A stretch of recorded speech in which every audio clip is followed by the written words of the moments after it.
ఈ వల్లీదేవి ఎప్పుడు సుబ్రహ్మణ్యుడితో మాట్లాడేది కాదు.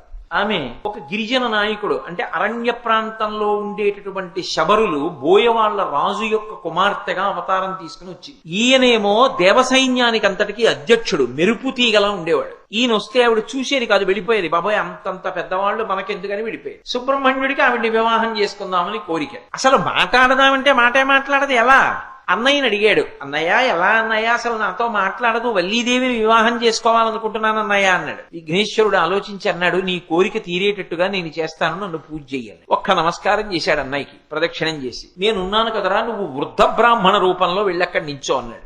వెళ్లి వృద్ధ బ్రాహ్మణ రూపంలో నించున్నాడు సుబ్రహ్మణ్యేశ్వర స్వామి. వల్లీదేవి చెలికెత్తెలతో ఉద్యానవనంలోకి వచ్చింది. వెంటనే విఘ్నేశ్వరుడు పెద్ద ఏనుగు రూపంలో వెళ్లి తొండమెత్తి పిచ్చెక్కిన ఏనుగు రూపంలో పెద్ద ఘీంకారం చేస్తూ పరుగులు తీశాడు. అయ్య బాబోయ్, పిచ్చెక్కిన ఏనుగు వచ్చేస్తోంది, ఎక్కడ చంపేస్తుందో అని వల్లీదేవి పరిగెత్తి వెళ్ళిపోతూ